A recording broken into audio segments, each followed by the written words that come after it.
from the Emmanuel Gloxkin Jr. Family Athletic Complex in Bryan, Texas, the Red Sea Apostolate Radio, the flagship station for Eagle Sports and Touchdown Productions, the leader in local sports television, are proud to present the St. Joseph Eagle Game of the Week.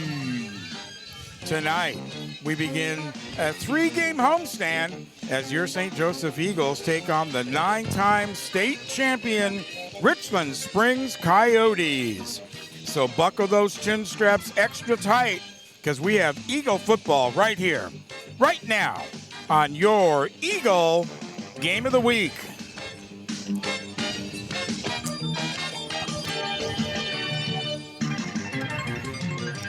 And good evening, Eagle fans, wherever you are across our worldwide audience. Welcome back to the Eagles Nest.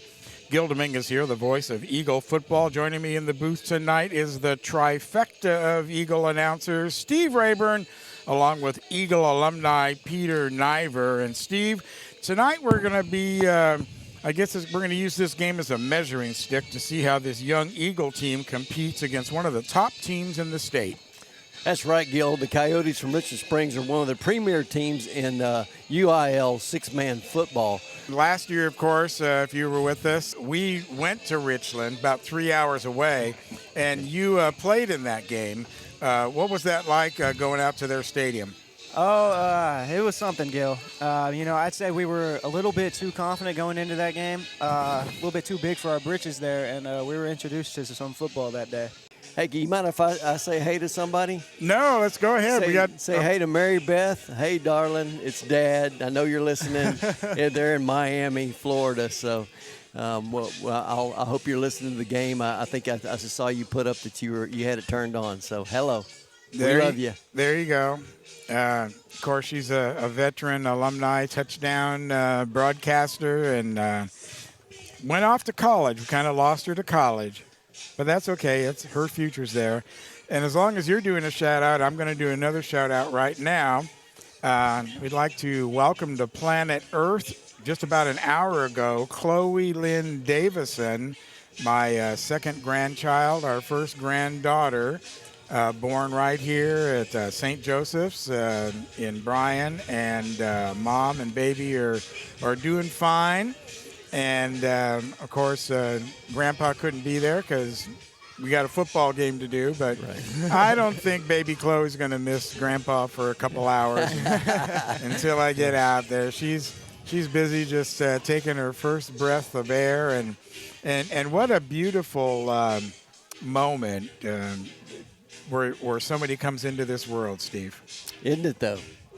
And I see a proud grandpa sitting here next to me, and congratulations to your family and that beautiful young child. Well, they shared a picture with us, and I was showing it to Steve and Peter. And thank God for those nurses and those doctors, and they've held together many a dad in that delivery room for sure. And you know what? They do this all day long, several times a day. Babies are being born, and life and death is right there in your hands, and it makes our job look a little silly. Much more simple, that's for sure. Much more simple. Nobody's going to die if we mess up or anything, and we just call the balls and strikes. So there you go. Brand new birth, brand new citizen to Brazos County and the city of Bryan, Chloe Lynn Davison, born today on the 19th of September. Welcome to the world, Chloe Lynn. Thank you, Steve. We had an opportunity to talk to the coach tonight, and he's going to fill us in on what's going on tonight here for the Eagles. With us just before the pregame, Coach Will Patterson. Coach, thanks a lot for giving us some time here before the game. Absolutely, Gil. Now, last week we saw a few improvements and some good things from the Eagles. Yeah, I think we're getting better every week, and I think the product that we're putting on the field shows. Last week wasn't good enough, but I think the improvement is there. And, of course, we had a lot of firsts, including the first halftime that we got to go to. Right. What was that like going into the locker room with the boys and you're at the half and it was your very first one? I mean, I think it was good to reset and try to figure out, control what we can control was the message. And, go out and execute some good things. But like I said, we ended up on the wrong side of last week, and this week we get another opportunity. You certainly do. And of course, coming in tonight is the Richland Springs Coyotes, powerhouse of a team. Is this another litmus test or benchmark or measuring stick for the team to see how far you guys have come? I think for us, it's control what we can control. I mean, that's been the message the whole time. Like, we don't care who lines up across from us.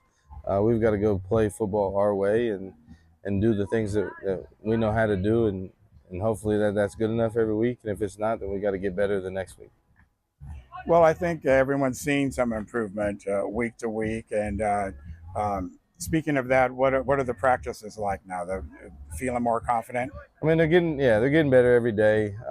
When you have a bunch of young guys, it's they got to get their legs under them, and then they start getting their legs under them. And we're battling a couple injuries right now with some starters, and so you'll see some people that necessarily haven't started this year, and it'll be good to get them some reps and see where they are. And really, that lets everybody know what it's like to step up. You got to, because injuries occur Right. in the game, and you got to be able to step up and fill that man's position. So home first of 3 home games. That's got to feel good. Yeah, we're excited to be back, and tonight we got Military First Responders Night, so it's even bigger of a stage. We're going to honor some military and first responders, some veterans and first responders that are current, and so it hopefully bring the community together and get out here and play some football. So Richland Springs coming into the house tonight. Not to look too far ahead, but next week we have the crosstown rivalry with Allen Academy, and it doesn't matter what your seasons are. That's always a big game for the boys. Yeah, I mean, it's just another week for us. That's what we're looking at.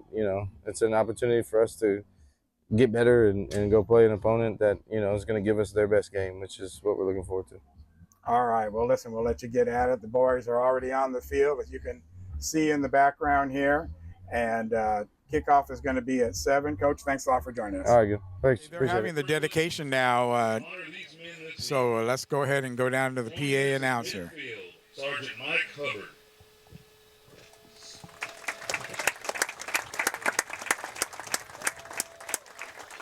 Sergeant Hubbard is a 15-year Army veteran, completing 4 deployments to Iraq and Afghanistan, along with missions in Panama and Guatemala. After his military career, he moved to Waco in 2008, serving with the Woodway Police Department, the Waco PD, before relocating to Bryan in 2010. In 2011, he joined the Bryan Police Department, where he devoted 14 years to law enforcement, adding to his 15 years of military service. Today, Sergeant Hubbard continues to serve our St. Joseph family as a facilities manager. He credits the support of his wife, Jen, and their 5 children, all of whom attend St. Joseph's, for making his journey possible. When asked about his years of service, he humbly said, "It was an honor to serve my community and my country." Sergeant Mike Hubbard.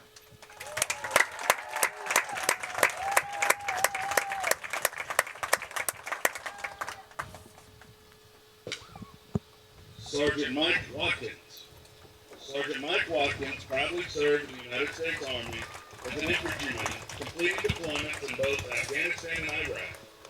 He was assigned to C-38 long-range surveillance and later to the 4th Ranger Training Brigade.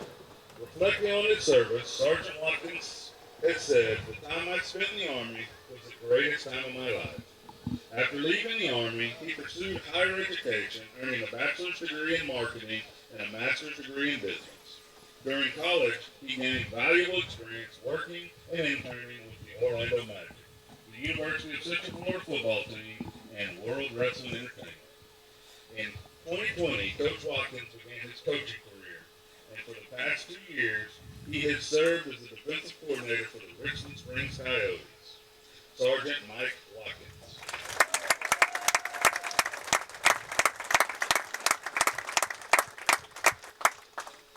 Firefighter James Najvar.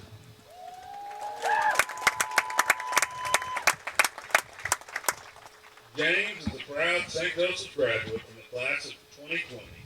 After After high school, he completed his training at the Teaks Fire Academy and served as a firefighter with the Bryan Fire Department for the past 3 years. Alongside his service, James also coaches in our St. Joseph football and track programs. When asked why he chose public service, James said, "I wanted to help the community I was raised in and try something out of the ordinary." Firefighter James Najvar.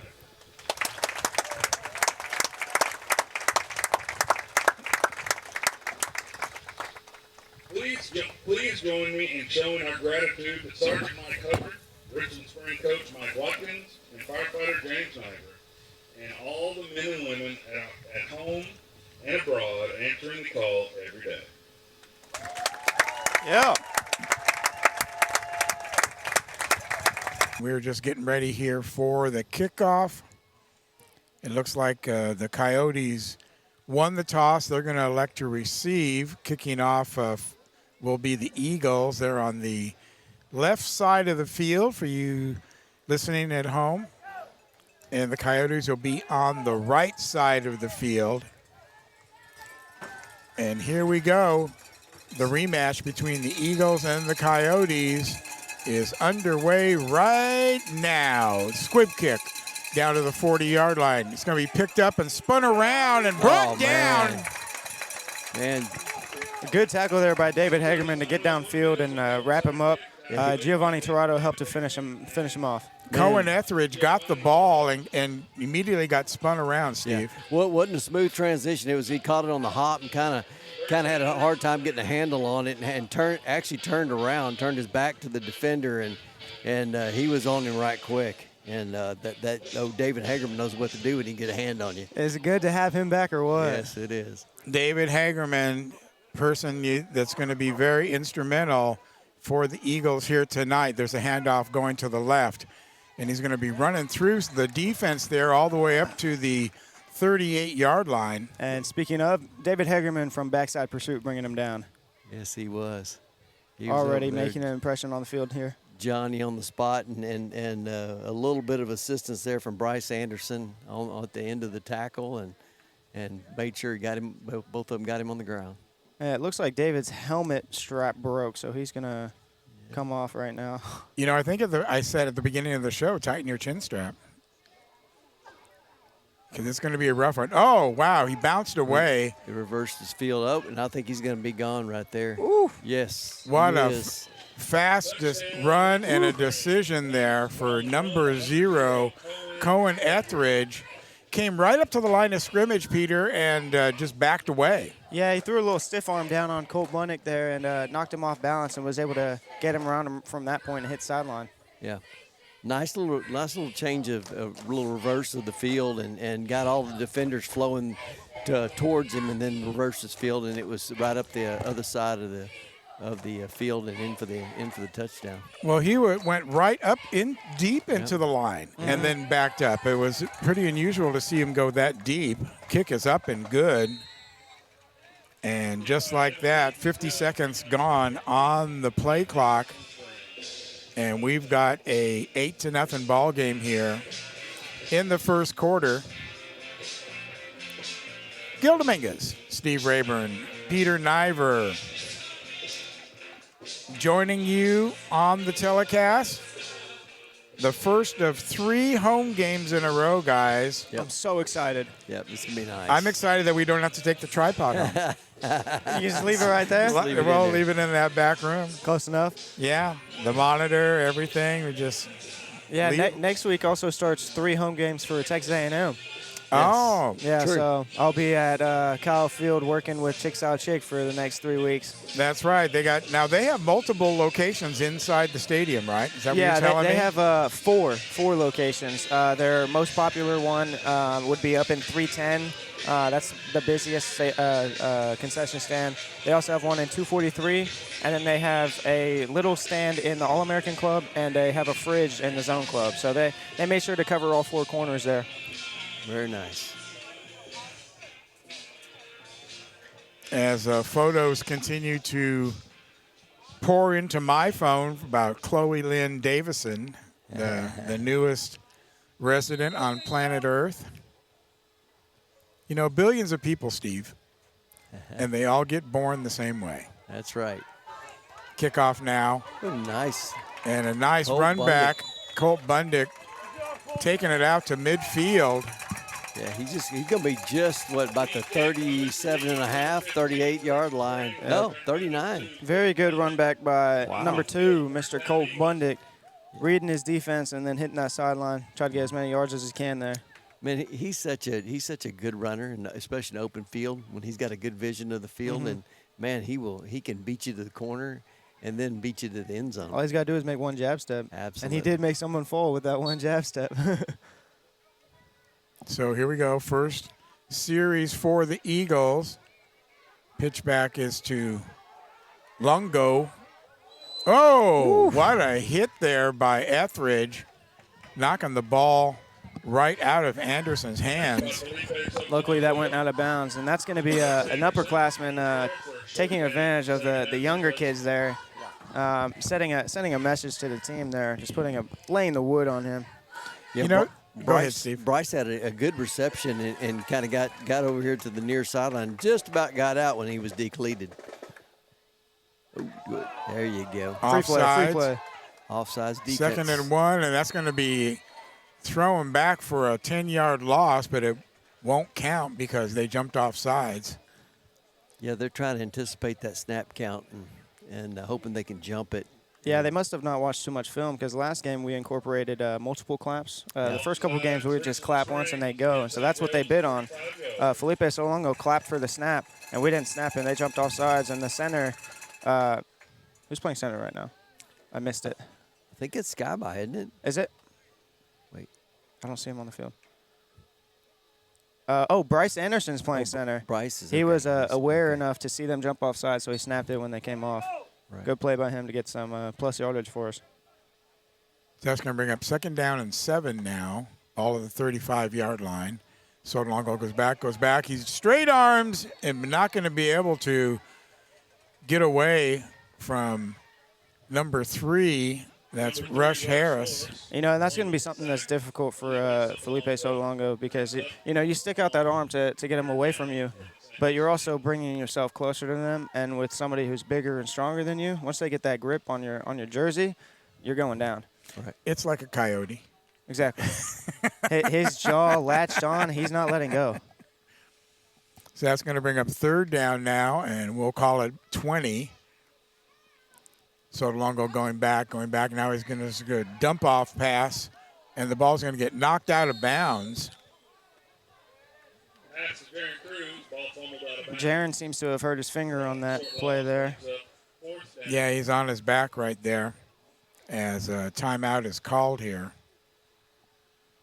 8:05 remaining in the first period. We've switched to more of a diamond look here to get that pitchback option for Felipe so that he can run. And it also helps with that dump off, which we've done twice now. They're just swarming fast to the ball, so we're not able to get too many yards off of it. So we have a football score in for you. College Station leading consolidated 7-0 in the first quarter. So they jumped out quick on the Tigers. There's a snap now. It was a low snap, picked up. It's going to be run to the left. Now he's going to reverse his field and get tackled from behind. Yeah, I thought Colt was going to get loose there for a second. Yeah, it's Just 4th down about and long, did. so you're just going to put the ball in the hands of your best player and Right. see if he can make something happen. Tried to get a little bit too fancy on that one, ran backwards too far, and the man that he had previously made miss was able to get back up and go back again. Yeah, that was Rush Norris. What a great name for a football player. Right.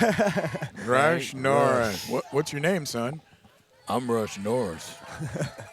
Yep. I'm here to rush somebody. Okay, so it's going to be 1st and 15 for the Coyotes. Back to pass. Now he's going to run. He can run. He's on the right-hand side. Now he cuts up the middle. Cuts right. Gets right into the end zone. What a beautiful run by Colin Etheridge. Cohen. Yeah, Cohen Etheridge just taking it on himself that time. They gave him the pitchback option. He looked to pass, but on that one, I don't think he really wanted to pass the football. Took it upfield, made a couple juke moves, and escorted himself into the end zone. He made some beautiful juke moves there on his way to the goal line. He's only a junior too. Yeah, and they're using their players out running their patterns to kind of open up the middle of the field. And that's exactly what they did. They ran all the coverage off to both sides of the field and kind of left that middle of the field wide open. Yeah, that's what we like to call a jailbreak. You'll run those that little diamond look. You'll have two as your up backs, pitch it back to the quarterback, and then your two on the outside. Just kind of take people out the field, and then your two up backs spread out wide. Just try to give you that space so you can run or pass if the go is open. 7:46 remaining in the first period. 16-0. You're listening to Eagle Football on the Red Sea Radio Network.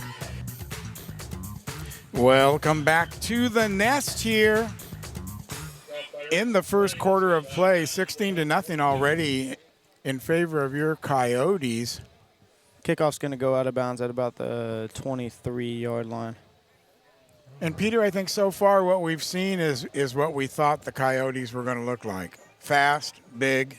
I'd say that's pretty accurate. You know, it's a very experienced team. They only have 3 freshmen on their roster, so a lot of upperclassmen. So they've been with this program. They've been with this coach, and so they're firing on all cylinders right now. Actually, they haven't been with this coach. I don't know where he came from or whether he came up through the rink, but it was a brand new coach this year. Okay, I did not know that. I think didn't I write that in the open? You said he was a new coach to the team. I think his name is in there. So Hurley or that's going to be on me then. No, that's fine. There's a lot of information as Sotolongo scrambles. Now he's going to just toss the ball over to Hagerman. Nowhere really for David to go. He tries to make a juke move, and the guy grabs a hold of the jersey. And with how strong these players are, once they grab a hold of your jersey, you're going down. He says he gets slung down to the ground. Yeah, he did like a rag doll. So that's going to set up second down now for the Eagles. Pitch back to Sotolongo. He's looking. He's going to throw out to the outside. Oh, it's going to be dropped. Oh, man. Bryce Anderson. He just headhunted Bryce Anderson. That was a blow straight to the side of the head. Yeah, number 15. We don't have a 15. Is that 16? Maybe.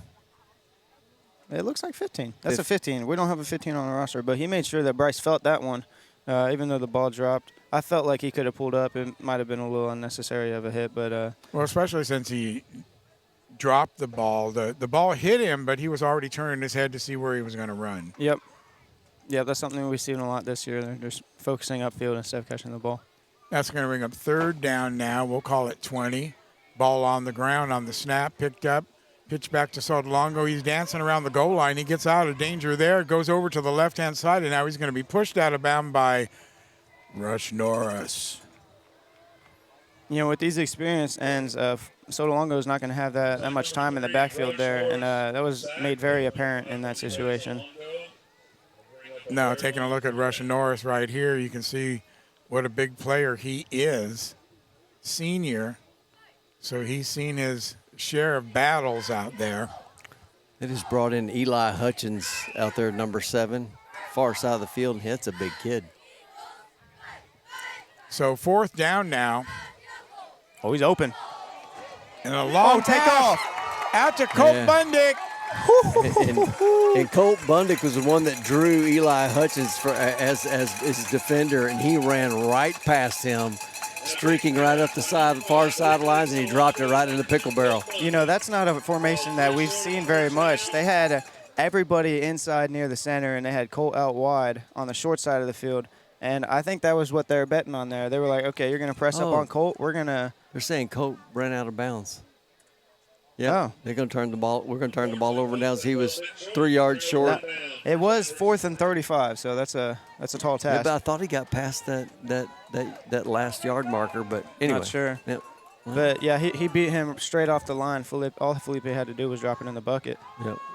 Okay, so that's going to bring up 1st and 15 for the Coyotes. Yep. And not stopping on the play is Sotolongo.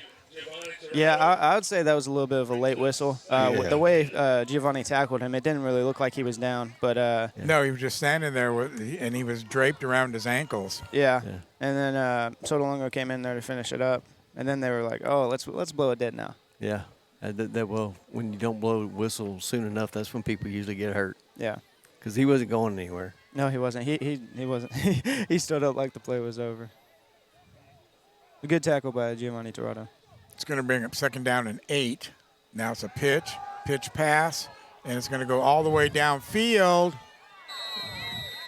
and into the end zone for a touchdown. Cohen Etheridge doing it all for Richland Springs tonight as he throws a 40-yard bomb to number 7, Eli Hutchins, wide open in the end zone for a touchdown.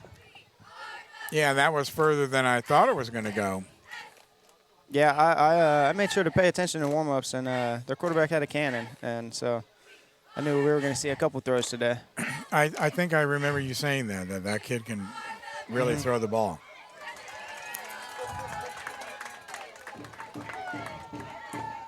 Extra point up and good. Yeah, I thought there for a minute we were going to get a hand on that one. It was really, really close. Yeah, we've got this. We rushed from both sides, and so both of the edge rushers are worried that they're going to hit their own teammate, and so last second they kind of pull up a little bit, and so they go straight up instead of going across. So 24-0 here, 5:56 remaining in the first period. First of 3 home games here next week coming in is going to be, I think it's going to be a really good battle with Allen Academy. Crosstown rivals. I'm excited for that matchup. Well, they're having a rebuilding year as well, and so our good friend Tom Turbeville's out at their game tonight. Oh, you got to pick up the ball, and they do. Hagerman, and now he's going to get dragged down. It's going to take 4 guys to bring him down. Way to fight for the extra yards there, but he misread the ball, Hagerman being in the middle of the field, misread the ball in the air and hit the ground, and he thought Colt was going to get it, and Colt thought he was going to get it, so they both kind of looked at it. Yep, it just rolled around the ground for a little bit. He was able to get back to the 10-yard line. Man, So I would sure like to go right back to that Colt Bundick streaking up the sideline. well, that's not He's the got the first same time matchup. they've run that play long distance that they needed. They scored a touchdown with it before. There's a quick pass out to Anderson. Another hard hit by Cohen Etheridge. Bryce Anderson holding on to the football that time. I don't know if you noticed, but they switched off Eli Hutchins from Colt after that last play, and they put number 15 on him. Yeah. We don't know his name, though. Yeah, at first Hutchins was lined up on Colt, but they swapped the defenders on him at the last minute. That's going to bring up 2nd down now. We'll call it 16 yards. There's a long pass down the sidelines for Bundick. In and out of Bundick's hands, man. A little bit of a back shoulder throw. A solid throw by Felipe Sotolongo. Yeah. Right where Colt could catch it. Number 15 is able to just barely get a hand in there. Disrupt it just slightly. Man. All right. Well, 3rd down, I'd like to see him run that one again. Yeah. Because They definitely have them playing different defense on Colt. You know, number 7 was setting up inside and pressing up. And they switched 15 off now. They've got what was that, number 10? 0. Oh, Etheridge. Okay. They didn't call offsides? I mean, he was clearly across the line of scrimmage. The defender was, and there's no flag. And Sotolongo just dumps the ball down into the ground. He was in the end zone, though, and I think they're going to call that intentional grounding in the end zone. Yep. So that would make it a safety. And Will Patterson going out there to talk to the ref. So here comes the official call.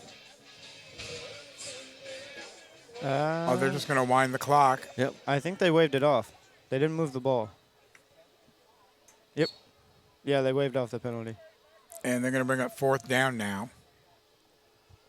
They're going to get that one-on-one with Colt again. 18 yards to go for the first. Deep in their own territory on the 9-yard line. Ball going to come directly to Sotolongo. He's going to look. He's going to throw. He's going to head it down to. Oh, there goes Colt Bundick. Bye-bye. Right. He is gone. He beat Cohen Etheridge off the line of scrimmage and blew right past him for the for the touchdown pass from Sotolongo. Yeah, and Cohen looked up for the ball at the wrong time. He looked up and the ball had already passed him. He was looking the wrong direction when Colt caught the ball, and so he looked at Colt and just gave up. He stopped. Yeah, he was beat. Just walked from then on out. Wow. Which something, if I was his coach, he'd be on the sideline running right now. Like, you don't want to run on the field, you can run off the field. That was about a 35-yard in the air pass from Sotolongo to Bundick. He dropped it right in there, and then Bundick took it the rest of the way. That was a great throw by Sotolongo, dropping it right in the bucket. He did. Colt catching beautiful. it in stride and just taking off. And really in a place that the defender didn't have a play on the ball either way. Especially how he couldn't find the ball. Yeah. Right. Kick is down. He was too worried about where Colt was to find that ball. And by the time he looked up, it was too late. Yeah. 24-8 now. And what a good shining ray of sportsmanship by the Eagles to come back, persevere, get the touchdown on a play like that after going down 3 scores in the first quarter. Yeah, and I would keep going back to that. They're not going to play a safety over top. Okay, you want a one-on-one with Colt Bundick? Please. Yeah, do it again. Absolutely. I'd go back to that and go back to that and go back to that. I will take that all day long. So at some point, they're going to force them to play that safety over top to open up the underneath routes. That's right. And with a deep threat like Colt, I mean, you're going to have to play a deep safety over top. You just saw an example right there. Yes. So Eagles get on the board with 4:42 remaining here in the first quarter of play. It's going to be a little squib kick out to the right-hand side. It's going to be out of bounds. Trying to get to it with Etheridge. Pretty solid onside kick there by Cesar Muniz. Just had a little bit too much speed to it. Bounced out of bounds. It just didn't bite. And when it nosed down into the turf, it just didn't bite. And I thought he was going to touch it. He tried to. He tried to. I thought he was going to put a hand on it. The bounce that ball had, he wasn't able to reach it. That might be exactly what But he was trying to go get that ball. Yep. And that's the crazy thing about the onside kick, especially in 6-man. You kick it deep and you miss 1 or 2 tackles and it's gone for a touchdown. Absolutely. You do your little onside squibber like that. Somebody one mishandle, and you got the ball going the other direction. Yeah, you got 4 guys coming right at him too. First and 15 now for the Coyotes. Going to reverse field, come back over the other way. Little stiff arm there, and going to get pushed out of bounds.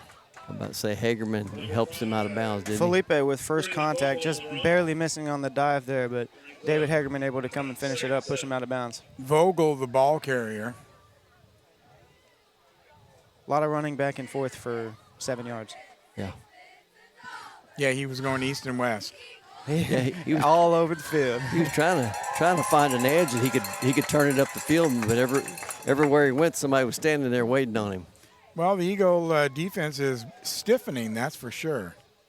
There's a pitch back now to Etheridge. Etheridge is going to scramble to his right. He's looking. He's going to throw way downfield. Touchdown, Coyotes. We got a touchdown by number 7, Eli Hutton. Another big throw by Cohen Etheridge, about 45, maybe even 50 yards on that one, on the run to, once again, Eli Hutchins wide open in the end zone. A little bit of like a mismatch we got going on. Bryce Anderson, the freshman, covering him. It's just no match for that upperclassman speed. Yeah. Hutchins, a junior, so he's got another year of football left for him on the Coyote team. And like we were saying, there's only 107 kids in the school, and would you say only 2 kids don't play football? I think you said that. Is that me? I wouldn't be surprised. They have a decently sized team, so a lot of their guys are playing football, which is something that you have a lot in small schools.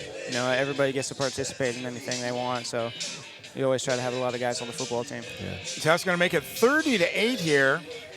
Only took them 2 plays to score after the Eagles shocked them with the Bundick pass. Longo, I was just referring to him as Longo the other day around the house. and I was going to run it by you guys. Is that a good nickname for him? I think I like that. So- Soda Longo has too many syllables. Like, I can't be doing that on the daily. He's the quarterback. He gets the ball every time. I can't say that all the time. Nah, that's a great name. I'll run with Soda Longo. Longo. Yeah, you got to just stretch it out. If he scores a really big touchdown, I'll say the full name. There you go. Or the Longo Kid or Kid Longo. Yeah, he went Longo on that pass That up pass the there, field. yeah. Yeah. Yeah. Well, that's what I was going to say earlier. I was telling Peter when he throws a long ball, we can call it the Longo. There's the kick, and this one's going to be deep Yeah, he and goes squib out of bounds. Where's the flag at there? There Probably we go. about There it is. It Goes was- out about the 5-yard line. It was stuck in his pocket. Yep. Yeah, and if this Richland Springs team is anything like last year's team, they're not going to let another pass like that go up. I don't know if y'all remember, but last year, I don't remember if it was our first or second, but Colt did score a touchdown, and it was on a blown coverage. He ran a post and was wide open in the middle of the field. Didn't happen after that, though, so Coach was jumping on their butt for that one. Yeah, they dialed the pressure up a little bit, and then they also put somebody deep.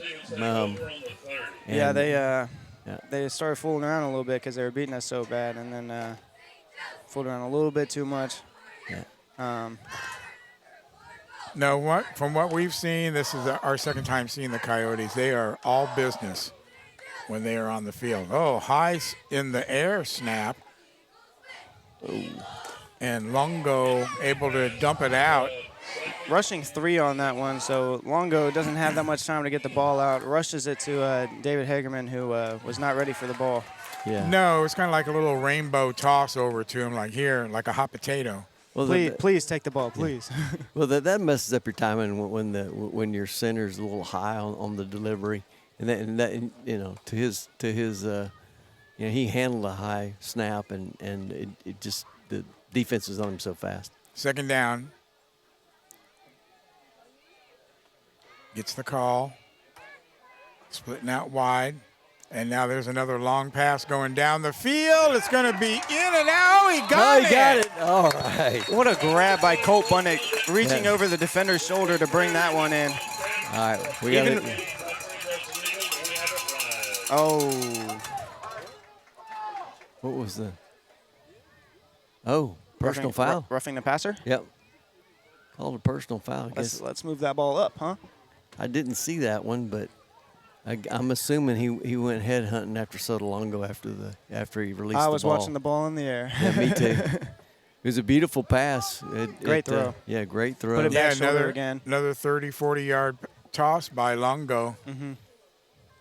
And that's something, if you paid attention, they did not have that safety over top again that time. So they got lucky that Colt had to fight for that ball, because otherwise that's a touchdown. But again, number 15 getting his hand in between the ball and Colt, but Colt saying no sir this time, bringing it in. Gets pushed out of bounds at about the 15, 20-yard line. Yeah, well, he was about the 30 or so. Then he got a 15-yard penalty tacked on. Correct. That's right. Yep. That's why you're here. No, he did a great. No, you're right. They said he got it down just around the 20, and they just walked it down another 15 yards. All right, so we're sitting at the 9-yard line. Yeah, very nice. Nice. And that wasn't a short pass. That was Soda Longo. There you go. Yes, sir. He did a great job. Beautiful, beautiful release.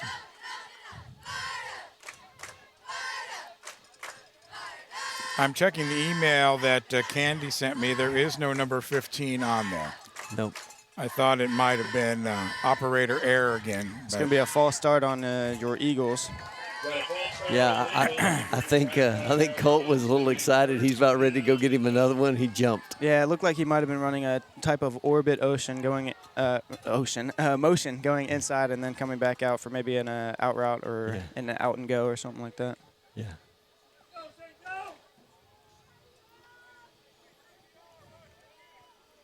So that's going to bring up first and goal. They haven't changed the yard marker yet. Yes. Ball at the 13-yard line for the Eagles. What a comeback by them. Longo back now. Looking, going to his left. He's going to throw a little duck up there. Got picked off. Man, Just going to try Colt over the middle on that one. Just sails it a little bit too far. Colt not able to get to it, but once again, Cohen Etheridge making some noise out on the field with an interception in the end zone. Right, Etheridge, he's everything that he's billed. Team leader, passer, runner, defense. He does it all. Yeah, Colt got the best of him last time. He said no, sir, this time. Well, that's what you were saying, Peter. You can't just be one-dimensional. And Exactly, yeah. You get the Interception in the end zone by Richland Springs brings up first and 15 from the 20. So it's going to be 1st and 15 for the Coyotes. There's a pitch out to the left-hand man, side. they were holding David Hagerman. I'll Little tell you straight what. arm. I mean, David Hagerman was held twice. Running with the ball is Vogel. Whew. Yeah, he got outside of them, and they were getting a little too grabby with that one there. Yeah, I'm Number surprised. 5, Trendon Vogel sticking out the stiff arm to get a couple more yards to delay David. Yeah, I'm surprised that didn't draw a flag because I saw jersey stretch. Yeah, and James telling David to swat down the stiff arm before trying to go to the tackle. He just kind of took it there, and just kept trying to tackle him, even with that stiff arm right in his chest. Vogel, a senior. So he's got some experience on his side of the ball as well. As the Coyotes break the huddle, it's going to be 2nd down and about 7. There's a snap. Pitch back to Etheridge. No, not Etheridge. He's going to pass. He's going to throw real long downfield and going to be wide open down at the 5-yard line. He's going to connect with Norris. And I think that would be the guy that we saw who was playing backup quarterback during their warm-ups, number 15, who we don't know his name, but he threw another bomb there too. And Colt seemed to get a little bit lazy with the coverage there, thought that he was too far for him to make that throw, and sent it over his head. Yeah, Norris actually had to wait for the ball. He was out there all by himself. So now it's 1st and goal. Pitch over to the left-hand side. Running up the middle, lowering his head. Going to cross the goal line is Vogel. Touchdown, Coyotes. You know, we said it earlier, but I saw it happen again there. David sticks out his arm to delay the blocker, and they just grabbed his shoulder. Yep, yeah, a lot of holding. So, But, you know, you can't, when you're a defender in the secondary, you can't let anybody get behind you. Not that far. yeah, he had plenty of That's distance on Colt there. That's 3 times tonight. 3, and all of them are scores. False start there. Penalty on the extra point. Probably not going to matter. This kicker's had a decent enough distance to make it, even with the toe poke kick. I'm personally not a fan of the toe poke kick, but if you make it work, you make it work. What's Topo? Toe poke. So he just runs up and kicks it like kind of straight with his toe instead of using the side of his foot. Toe poke. Yes. Sorry, I need to enunciate. 2 syllables. Yes. 2 words. Yeah, see, he had plenty of distance for that one. And he poked it through again. Exactly. So extra point is good. That's going to make it 38-8.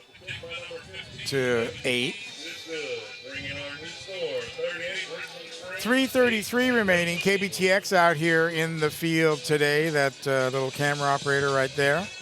All right. She came up to want to know if we had any rosters. And fortunately, I had printed out a couple extra ones and gave them both to her. I was doing that job a few years ago. Oh, really? Crazy. But I got a whole new level of respect for those guys. Sotolongo going to receive that ball at about the 30-yard line, just fall on it. Yeah, he's just going to fall on it. Kind of a little pooch kick right there. Yep. And we took Torado out for that kickoff. I wonder if he's not feeling okay. Put in the freshman Austin Sheffield in his place. 3:33 remaining I spoke too soon. He's back on the field. in the first quarter. We're all good guys. We are. We're the alpha team here.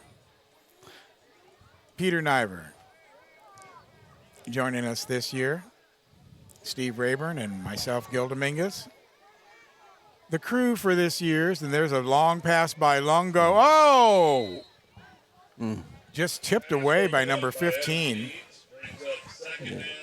Yeah, that defender kind of undercut that pass and just about jumped enough to get both hands on it, but he did break it up. If he'd got both hands on it, it probably would have been going the other way. Yeah, Sotolongo keeps trying it, but I don't think Colt was ready for the ball that time. No, and you got to come back to the ball, too.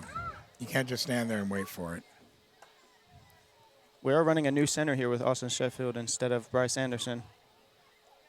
Sheffield turns to his right. He's wearing number 18. Get some instructions. Now the line is set. Bundig in motion to the left. He'll set up right there as the tight end. Now the snap back. Oh, it's going to be knocked down. Getting his big paw up there is number 3. Can we call me Tony Romo, how I predict plays? As we said earlier, Colt motioned in, and I said he'd probably run an out route. That's exactly what he did there. Motioned in, ran the out route. Felipe tried to get the ball to him, just batted down by the end. Rush Norris coming in from that outside, got his big paw up there and knocked that ball down before it had any opportunity. It's going to bring up 3rd and 15 now. Split right is Roy. Split left, I should say. And now here's Sotolongo. The rush is coming in on him so fast, he's just downing the ball. That one I would throw the intentional grounding on. He threw it down in the middle of the field. His center was still at the line of scrimmage, and his only blocker was to his right. No real receiver in the vicinity, but I guess after the last argument they had, they're just going to let that one go. Well, they're putting a big rush on him very quickly, and so he doesn't really have a whole lot to do in a couple seconds. Going to swap out centers here. Bryce Anderson coming back into the game.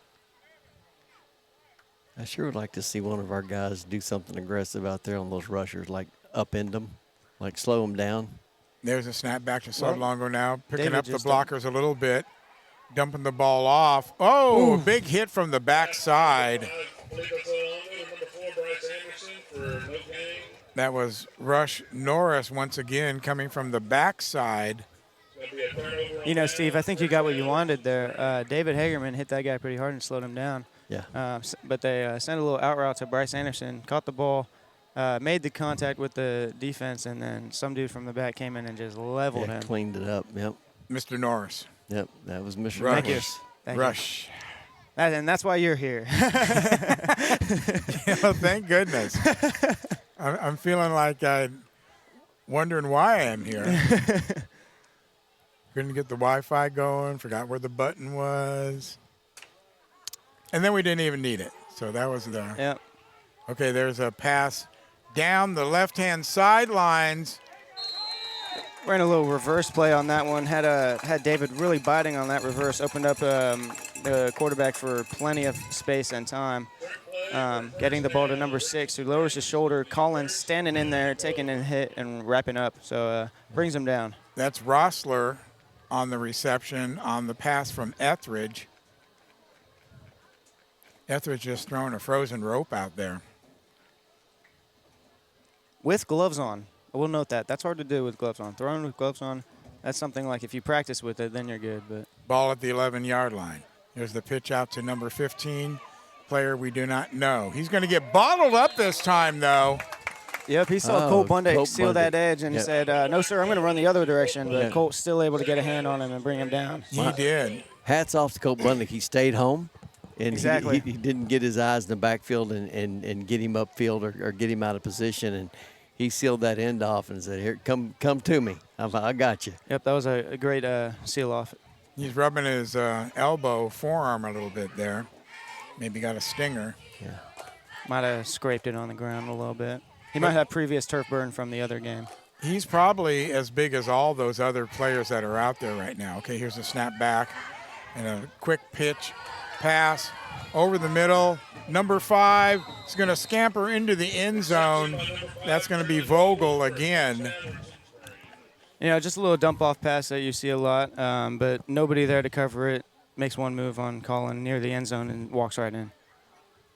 So nobody touches Vogel on his way to the end zone. That's going to make it 44-8. 1:52 remaining in the first quarter of play. You know, Colt shaking out his arm there. Looks like maybe when he pulled that guy down, he might have hurt his elbow in some way. Yeah, he was treating it like he got a stinger or something. Could have been just the way he pulled him down. It bent the arm, you know. Right, let's hope it's nothing serious. He used the same arm to give himself water, so I think he'll be all right. He'll be all right. He can squeeze the bottle. He's good. So there you go, 1:52 remaining here in the first period, and this is what we were kind of thinking coming into tonight. The Coyotes, just that, well, not one level, probably a couple levels above the Eagles in terms of organization and senior leadership. Like you, how many freshmen did you say they had on there? Three. Three. Only three. How was that working with Forgione? We didn't get a chance to talk to him too much after the season, and then, of course, he went to another school over the summer, and we had a couple of phone calls, but I never got that postseason interview with him about what it was like to work with you guys. I love Coach Forge. That was having him for my senior season was great. You know, he was a great coach. He had been living around six-man football since high school, so he knows the game. And, you know, he would listen to his guys. Like, his guys are on the field, you know, he'd listen to what they had to say. And we would build off that together and work together as a team to get better and to make better plays. Sotolongo now in the pocket, throwing out over to Bundick on the left-hand side, going to be incomplete. Well, I remember when we were playing Heritage, and he shared with me that he had played against Tim Shipman as a player, and then he was living in the area and wound up coaching against him as well. Yeah, he played for Bracken, Coach Forgione did, and then he eventually went back to coach at Bracken for a couple years too, before leaving for Corumdale and then St. Joseph. So he knew Tim Shipman very well. Very well. And so it made an interesting game from a coaching point of view. Yeah, it was more of a, I'd say personal, you know, because you know each other, so you know what you're gonna run, and like you're trying to read what they're gonna run and all that kind of stuff.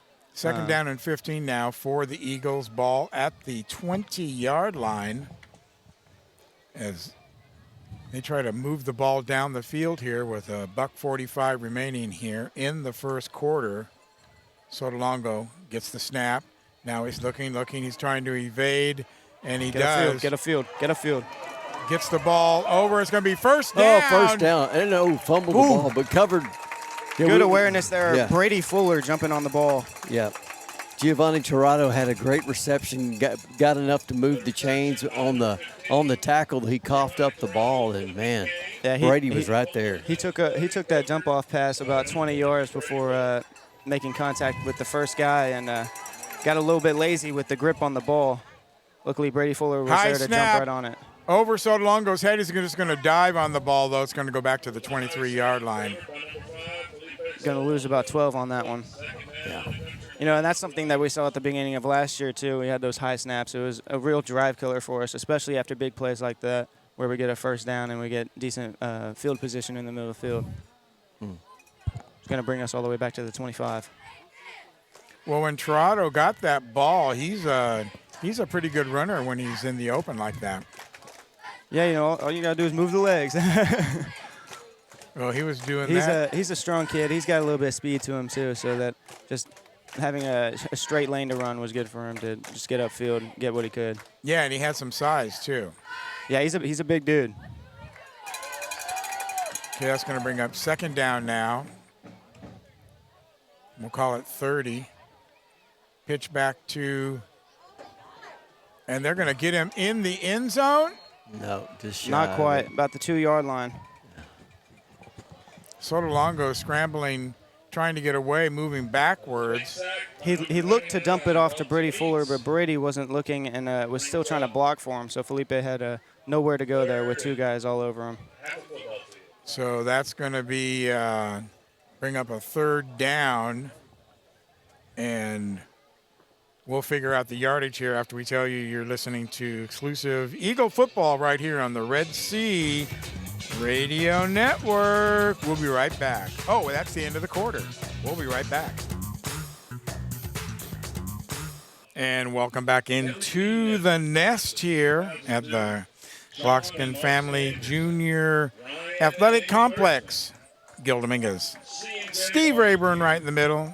Peter Najvar on the outside. You know, Gil, I did some math for you. Thank you. That's going to be a 3rd and 48. Okay, 3rd and 48, kind of like half the football field. Yeah, the football field being 80 yards, and 50 of those we need to get a first down. Oh, jumping off sides. It's going to be a free ball, and the pass is dropped. Dropped it. He would have ran for a little while with that one. But the offsides will help him out. It didn't look like he was fully expecting the ball there. Not very much effort to go to catch the ball. Maybe That he was, saw the busted play. I think he was just confused by the flags. He is a freshman, Jaron Cruz out there. He needs to keep playing on through when they jump off sides. It's a free play. And anything could happen. Matter of fact, the defender didn't even move over in front of him to especially since him. he was uncovered. Yeah, he could have ran a little ways. Might have got a first down. Well, that's just one of the intangibles, Peter, that only game experience can give you. That's true. Yep. And as a freshman, he's getting a decent amount for this team. 3rd down now. Long pass going to you-know-who. Yep, Felipe is going to send it down the middle of the field to Colt, but over his head, Colt not able to get to that one.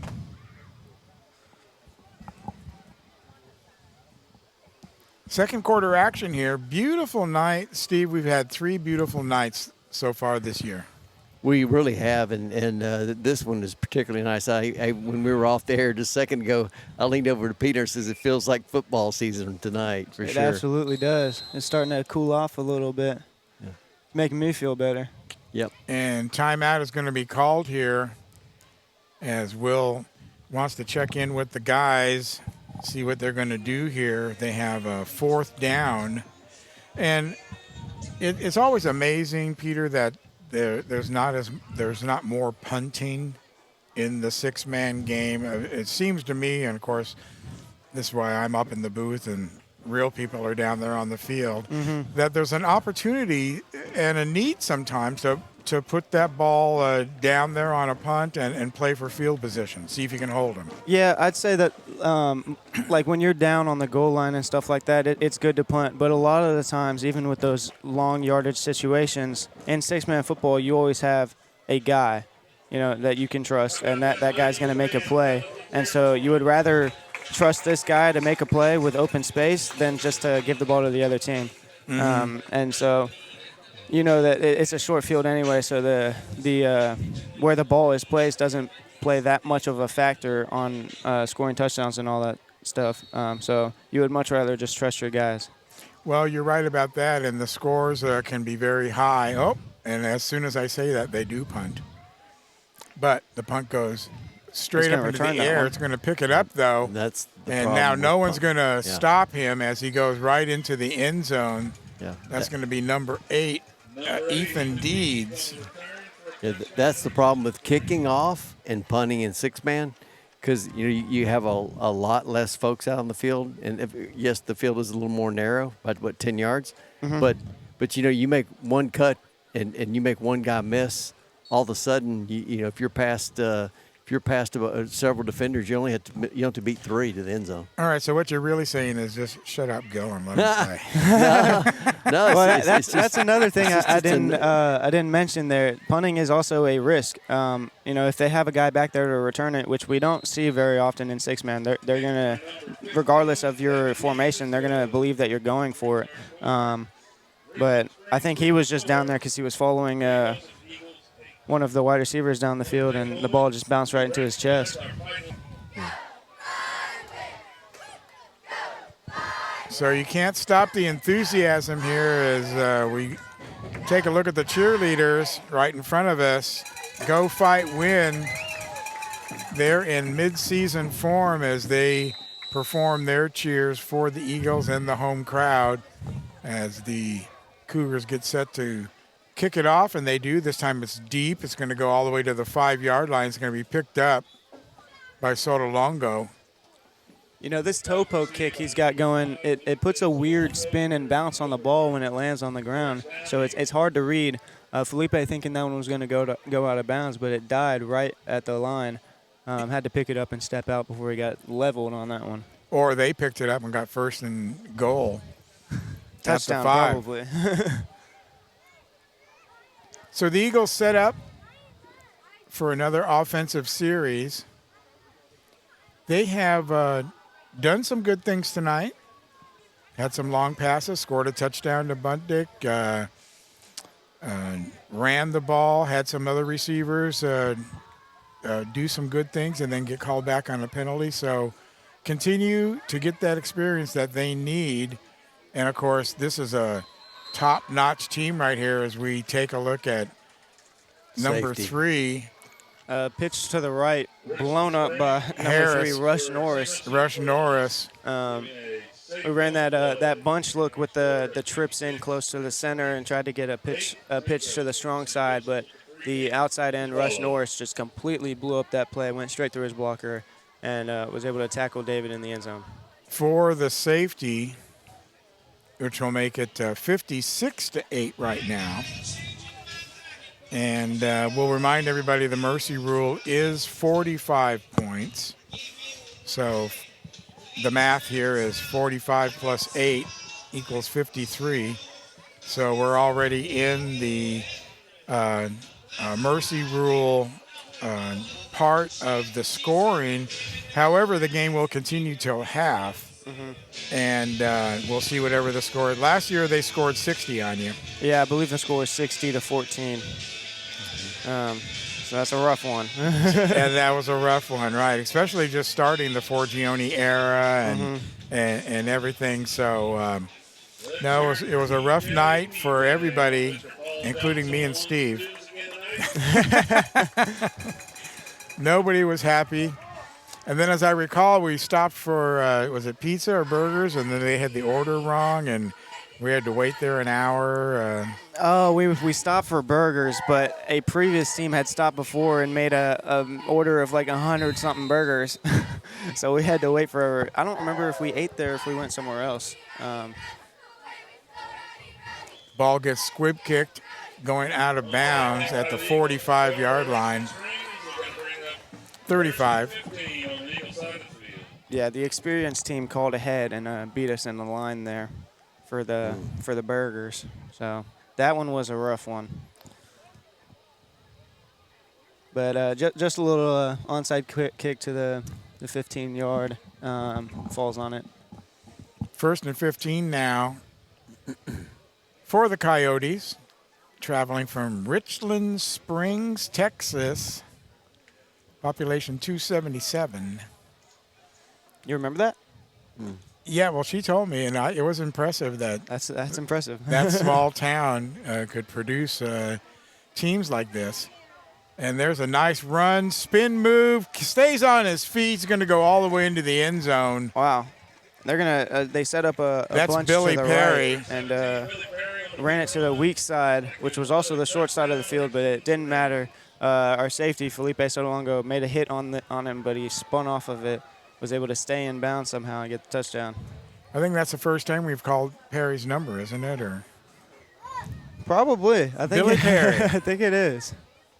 getting some playing time here.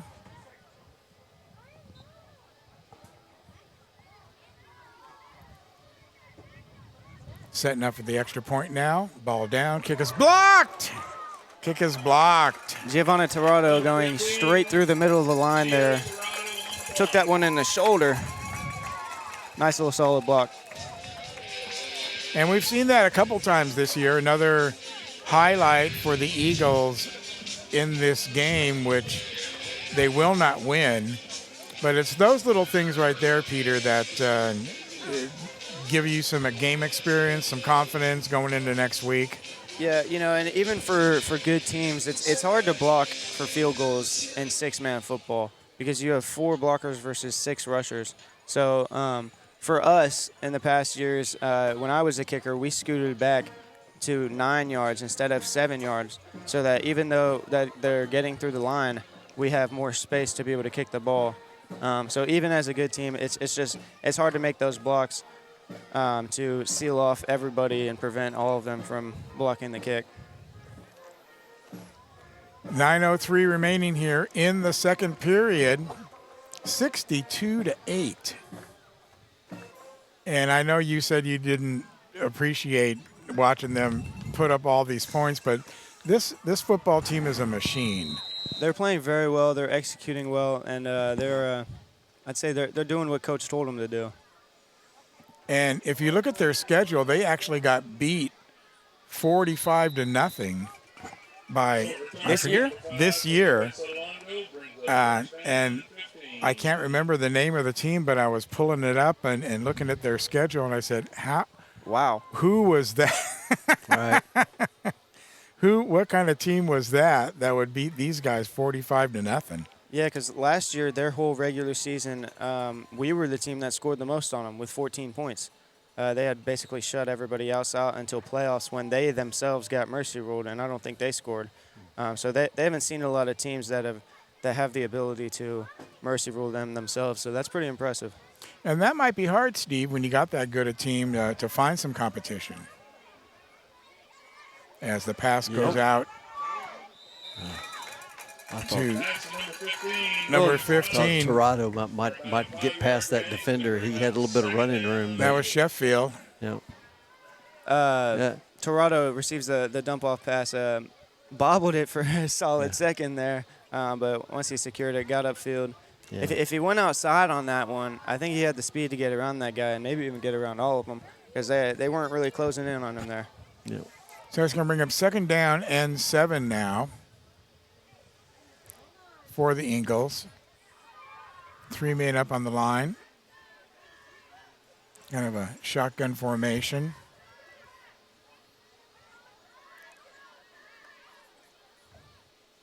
There's a pitch now over to the right-hand side, cutting up the field. Oh, that's going to be a face mask. Yeah. Yep. They're going to throw it on that one. That was either a face mask or a horse collar, but they grabbed him up pretty high on that one and slung him down to the ground.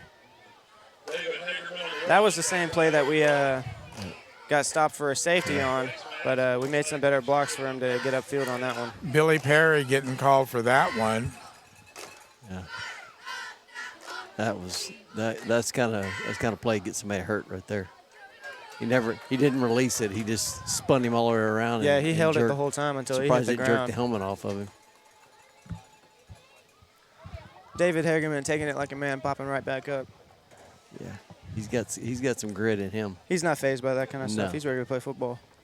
He was so much fun to watch last season, doing his defensive antics with all the seniors up there on the line. Mm-hmm. Oh, and there's a pitch back to Hagerman, and it's going to be a fumble, picked up, and into the end zone goes Billy Perry.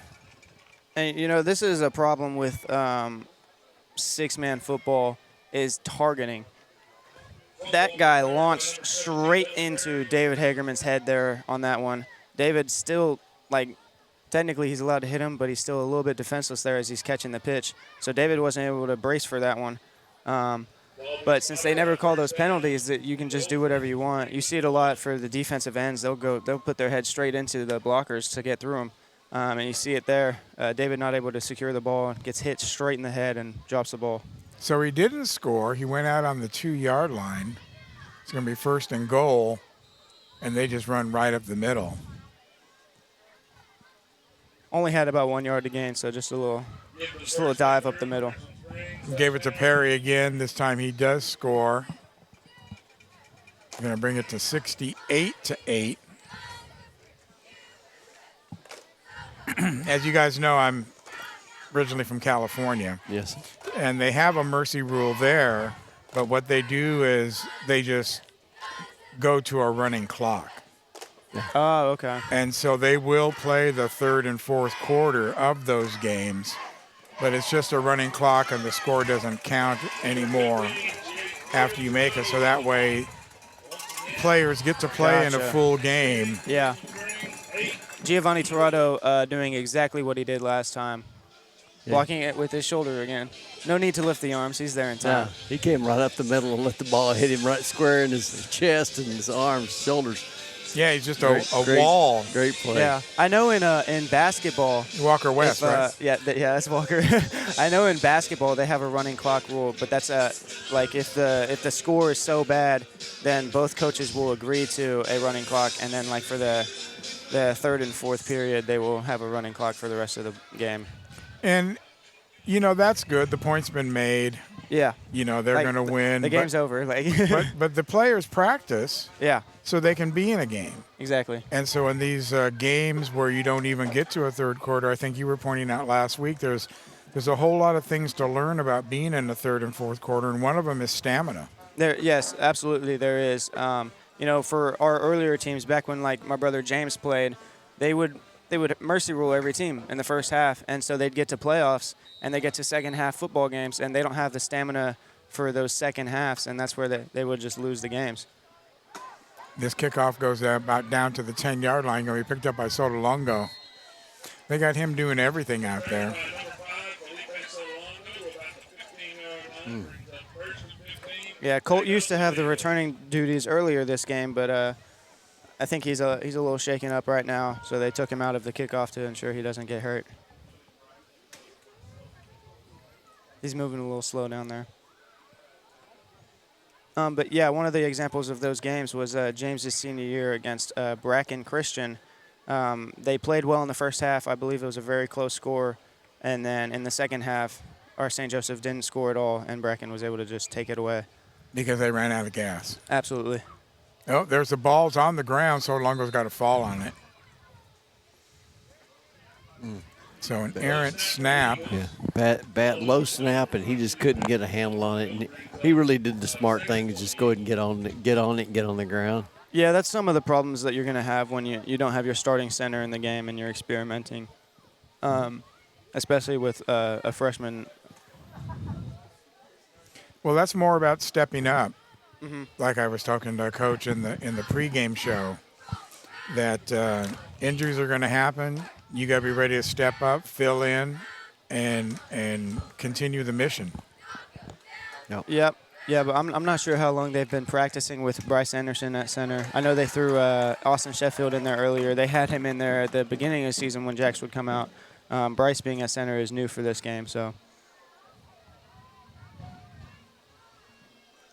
Sotolongo getting the line set. Hagerman in the backfield for him. Checking his signals now. They bring in Colt from the outside into the inside now. There's a big rush coming on there. Dump it off, though. Oh, that's going to be a no, penalty. that's Throw the gonna flag. Body Yes, sir. slammed. He just picked Bryce Anderson up off the ground and jammed him back in That head is first. textbook unnecessary roughness. It's specific in the rule book that you cannot use your hips to then lift the guy, and that is exactly what he did. He picked him up, spun him, lifted him with his hips to throw him over his shoulder. That should be an ejection. That was a disgusting play. That's Billy Perry once again. That's the second or third time that we've seen him be overly aggressive out there. And he's got to be 50 pounds heavier. And it's especially disgusting against a young team like this. When you're up by 60 points, it's completely unnecessary. Like, you can just wrap him up and bring him to the ground. You don't need to showboat like you're cool or something. Like, you got to body slam this guy. Yeah. That's not going to do anything for you, So especially when it gives your team a penalty. Billy Perry certainly absorbing the blow there. Gets a big round of applause from the crowd, but So when a does disgusting play, though, by Billy Perry. when does the referee walk over there and have the discussion with? Well, I think you got to have you got to grow a pair Wow. in order to go over there and discuss that with the coach. Man, that is just and there's no discussion with the coaches. None. He should Absolutely none. He should be over there and telling the coach go ahead and have him take his pads off and have a seat. Well, Yeah, Will might be talking to him about that right now from the sidelines. That was unnecessary. Yeah, there's no room for that kind of football here. And I could see if it was the very first time or something like that, but it wasn't. This is about the third play that we've seen Billy Perry acting in a very aggressive manner in the game. And now the referee is taking an additional penalty. Okay, they missed the 15-yard mark off. Yeah. That's why he was saying move, trying to figure it out. But no trip to the sideline to have a discussion with the other coach, which is to me is, I mean, That's absurd. yeah. Well, you there's can't no do that. lesson learned there for the player in that case. And you're right, the score does not dictate that kind of play. And this one's going to be intercepted, trying to get it out to Bundick. Number 15, and we don't have a name for. He cuts across the field. He's going to spin move. David Hagerman bringing him down to ground. But Felipe Sotolongo was hit from the back as he was throwing there. His backside blocker completely missed his block. So this kid who just did that is coming back out on the field again to play defense again. Offense. I'm sorry, offense. Sorry, I'm sorry. Yeah. That's yeah. But Yeah, he's already scored a couple times. Yeah, Sotolongo being hit when he's thrown it, it put that ball inside too much, which was right in the corner's hands. Well, it reminds me of the kid that we saw last year that was ejected for playing very rough. Yeah. Yeah, there's just no room for that. It's not even football. If you want to wrestle, go to wrestling. Well, not when it's 68-8. Exactly. Certainly. And here's a pass now, wide open, out to the left-hand side. And walking into the end zone is going to be Number 6. number 6. Bryce Rosler. Bryce Roseseller for the touchdown for Richland Spring.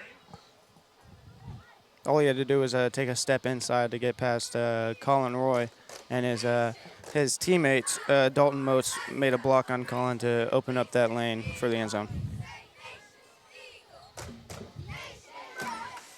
Well, this is something that the Eagles are going to remember. I think Coach Will Patterson is going to remember this and the play that's going on here. And if they do face them again, this is the second year in a row they've played them, they'll come away with a... I don't see the need to fake the extra point there. That's No, unless you just want to practice it. That's true. I mean, but at this point, it's just practice. yeah. I don't know. I do remember last year when we were playing against them, there was a lot of trash talking from their side, which was like pointless to me. I'm like, dude, why are you talking to me? You're up 40 points. Just play the game. Yeah, that Like, goes. you're not going to get in my head. It's not a close game. I don't like it. You can say whatever you want. But it's so. I don't know if it's just undisciplined football, but they do have a new coach, so I'm not sure how they roll now. So. Well, I think that's what Steve was saying before, that that kind of stuff, behavior comes down from the coaching level. And, and you know, when you've got this is a championship program, and you shouldn't be behaving in that manner when you've got 9 state titles. There's a certain amount of pride there, Steve. Yeah. And, you know, Billy Perry came off for one play. Like, I'm not sure if his coach was like, okay, sit out for one play and then that's your punishment. But, like, he doesn't learn any lessons from that. It doesn't make any statements about how to play the game of football.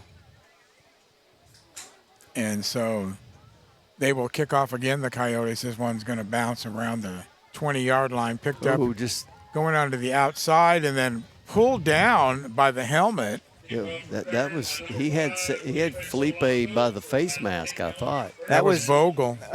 The first contact was Billy Perry, who also hit Felipe in the face mask again. Yeah. But Felipe able to get right out of that one, make another juke move, and gets brought down at about the 20-yard line.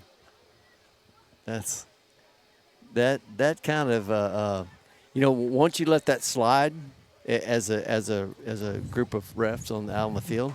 Officials, and you let something like that slide, you can expect more of it. Everybody's testing that boundary. Yeah, if I'm a coach on this side, I'm just running clock. You know, there's no reason to get my guys hurt in this game where we're losing by 70 points. Like, you're not going to be able to practice anything when they're blowing up every play. I just run clock. And I want to point something out to the audience. You're listening to us here. You tune in each week to hear what we have to say about the game and call the game. And if you tune into us enough, you know that we're not just homer announcers. Oh, Ooh. nice run up the middle, kind of. But Perry brings him down. Giovanni Torado makes a little jump cut to avoid a man. Gets about 5 yards on that one. But we try to call him as we see him, and when we see rough play, when we see unnecessary play, we're going to call it out. And I feel that's part of our job to do that. There is the sport of football, and it's played in a certain way, and there's honor in that. And when you dishonor the game, then that's something that I know my buddy Steve doesn't like that. No. Amen to that. You know, it is a game at the end of the day, and you know, you go put your best effort in. They're going to put their best effort in. May the best man win. And but when you're out there, you're trying to hurt somebody. That's not the purpose of the game. Mm-hmm. And Bryce is up and walking around now, so he looks to be doing okay. Probably just feeling a couple aches from that body slam. 2nd and 8 now for the Eagles as they try to notch one more score here in the game. Woo! Giovanni Torado with another jump cut to avoid a man, and then a slight jump, and is able to stumble out of it. I think he gets back to the line of scrimmage. I think what we're seeing is the emergence of Travado. Yeah. Mm-hmm. As a back, as a runner, and he's it's sort of like a coming of age moment for him. Yeah, they're seeing these big guys on the field, and they're like, okay, we're gonna run the football with our biggest guy, see what he can do. Mm-hmm. And he's handling his own out there. Hasn't lost yards yet. I'd love to see Mr. Torado get about a 5-yard head start and meet number 17 Billy Perry in open field. Giovanni's a strong man. Yeah. He's a strong man, so that'd be quite a hit. Yeah.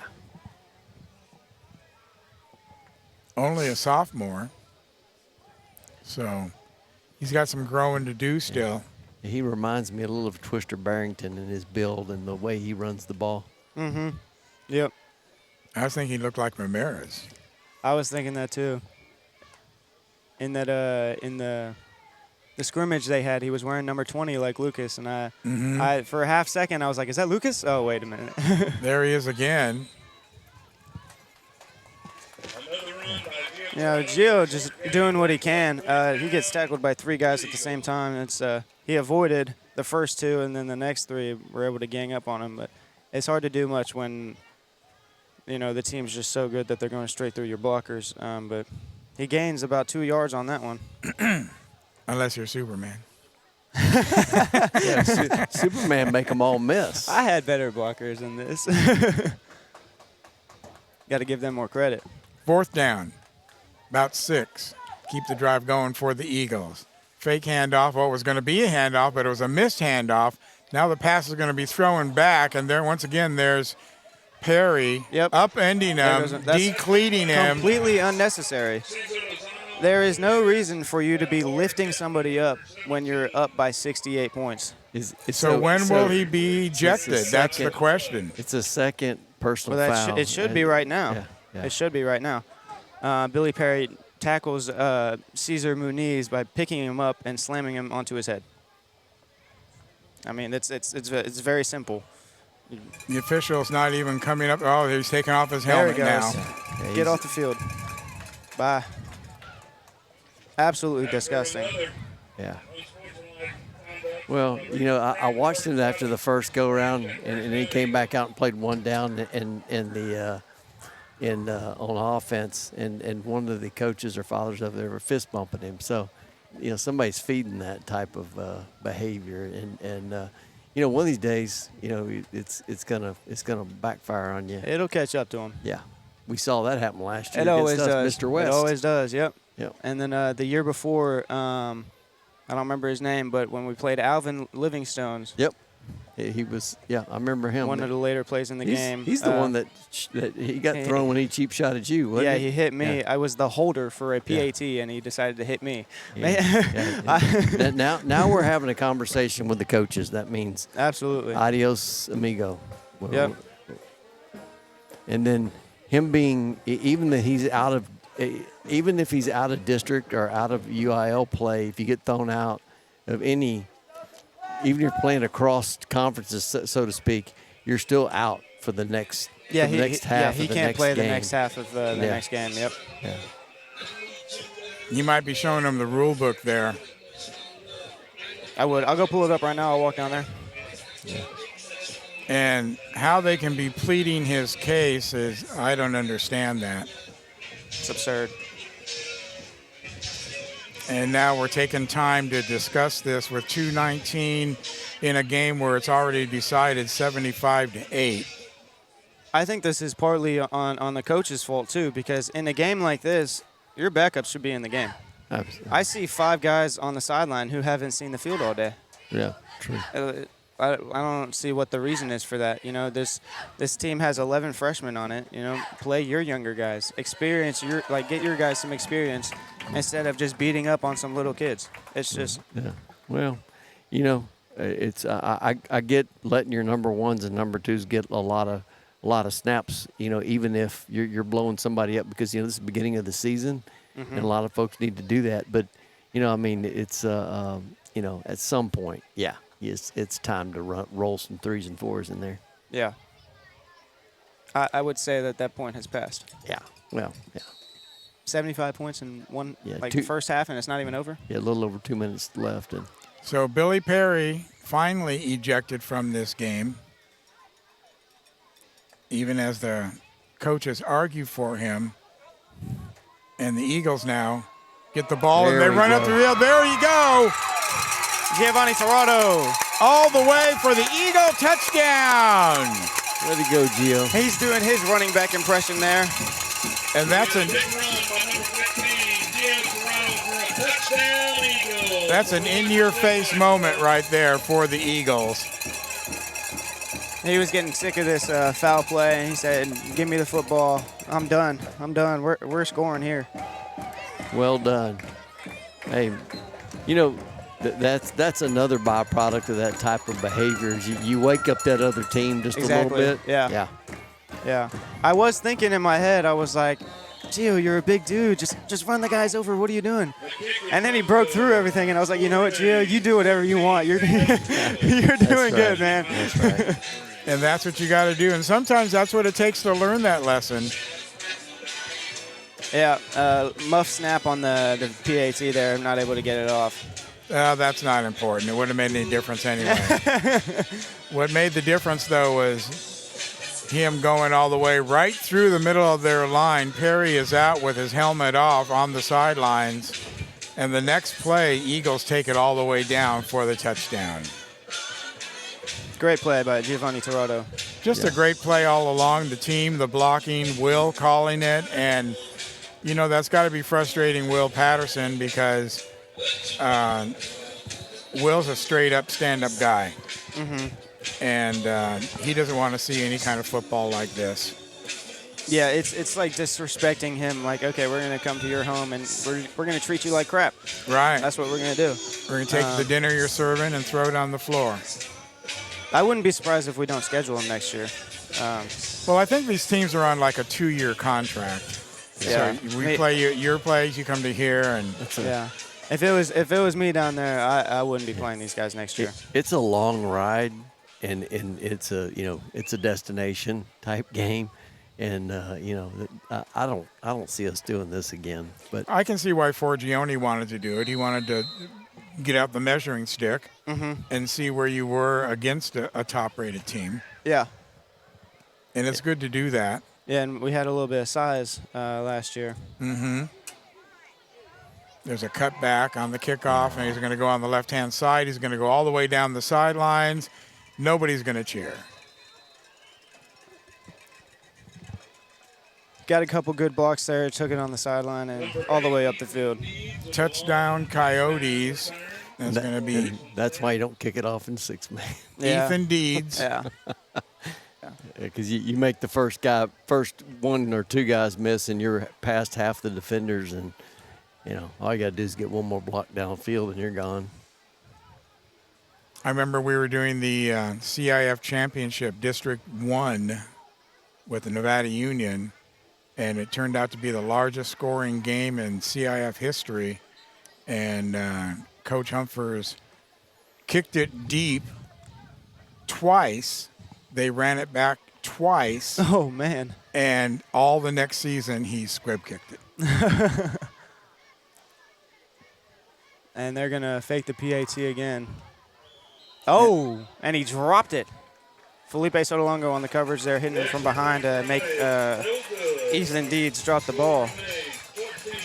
That's a heads-up play by Sotolongo right there. He was a little beat. He got behind him, but he didn't give up on it, and hadn't secured that ball completely when Felipe got him from behind, and out the ball came. Yeah, you can tell these St. Joseph players are getting kind of sick of this crap, and so Felipe making a play out there. I'm not sure we can say that on the Red Sea Radio networks.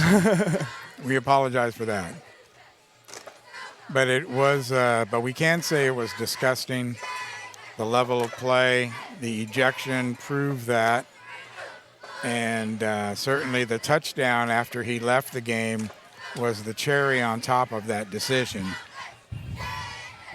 All right, we got a minute and 54. Let's see if we can just maybe put one more in there, just to poke him a little bit, poke him in the eye.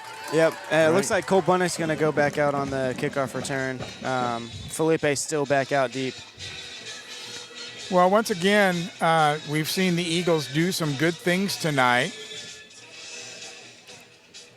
And that's what all this is about. Play your game, like Will likes to say. Be in control of what you can be in control of. And don't worry about what the other team is doing. This one's going to be a long kickoff now, all the way down. Oh, it's going to be bobbled there. And he's going to be at the goal line. He's going to fall down. Is that going to be a safety? Yes.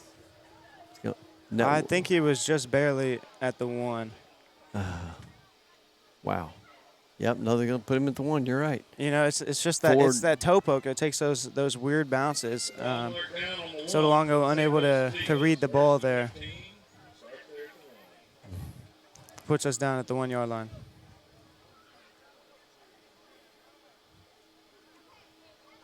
So be sure to join us next week right here, back at the complex. It's going to be the crosstown rivalry. It'll also be homecoming night.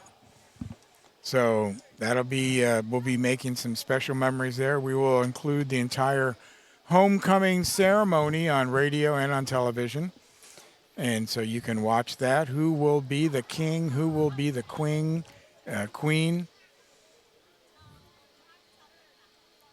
For 2025. And, of course, the game is Allen Academy, the crosstown rival.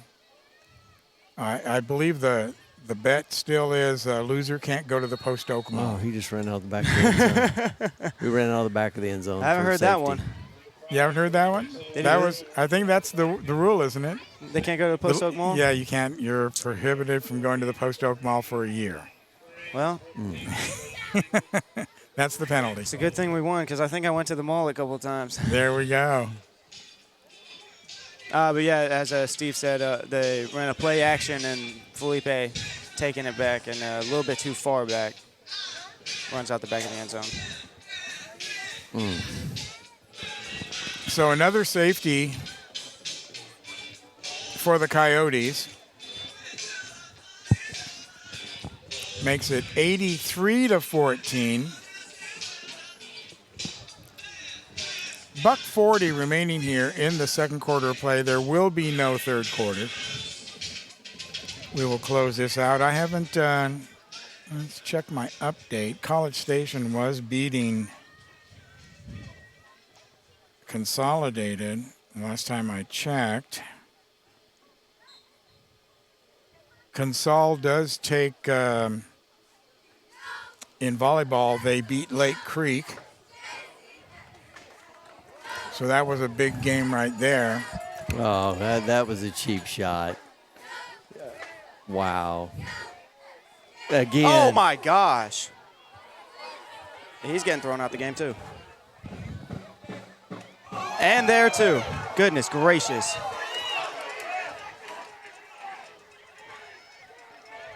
Take him down. There we go.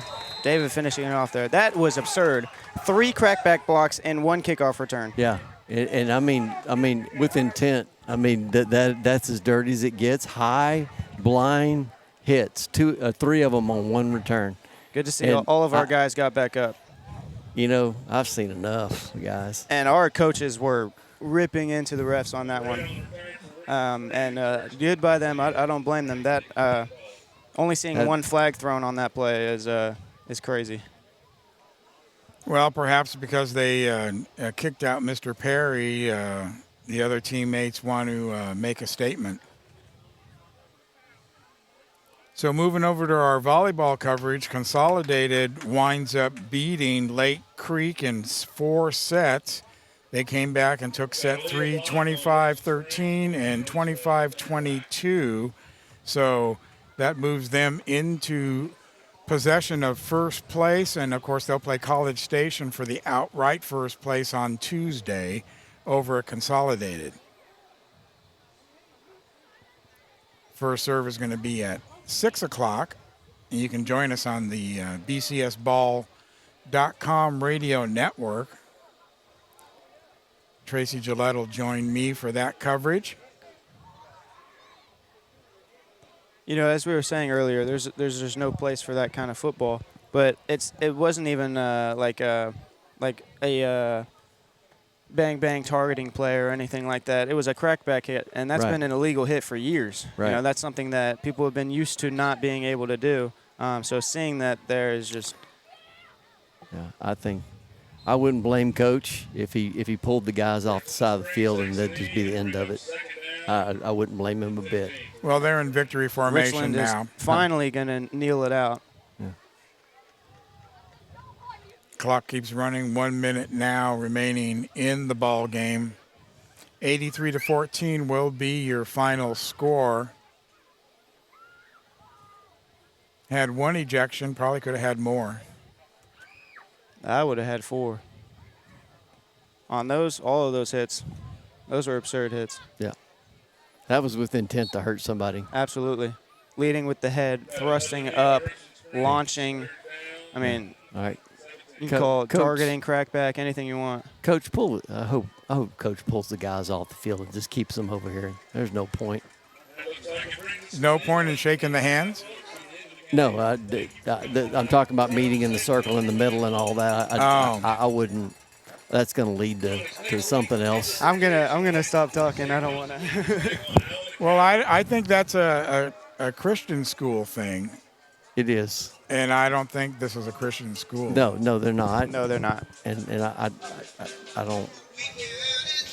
We do after games, like even if they're not a Christian school, we will ask them. Like coach will like make it apparent for our players, like, hey, you got to go ask them. And so we'll ask them, hey, can we pray in the circle afterwards? They've always said yes. So. Well, we'll see what happens. And refusing to shake hands there. Yeah. Is who was that? The second person? Oh, 0. That's Etheridge. He was one of the guys who made a crackback block on that last play there. Showing more unsportsmanlike conduct, even in the handshaking. Well, you can take the victory tonight. It was almost a foregone conclusion anyway, but the way the game was played was an embarrassment for Richland Springs. And the Eagles can hold their heads high and their program. And, of course, that's just me talking. I'm not speaking for the Red Sea Radio Network or the Eagles or anything like that. But we see what we see on the field, and our job is just to report it to you at home.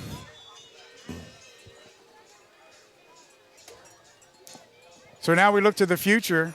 83-14, final score here in this one. Peter, I'm almost afraid to ask for your final thoughts. Yeah, I'm gonna keep it short today. I just say this game. It feels like when you would have the middle school practice against the high school team. That's just what it felt like to me. So a couple of learning points for our team. Good on them to keep their composure. and not lash out. So to play sportsmanlike, play with class, which is how they were raised up throughout middle school with Castilleja. One of his big preaching moments was always to play with class, play like you're from St. Joseph. Like, this is what we're known for. This is what we're going to be known for.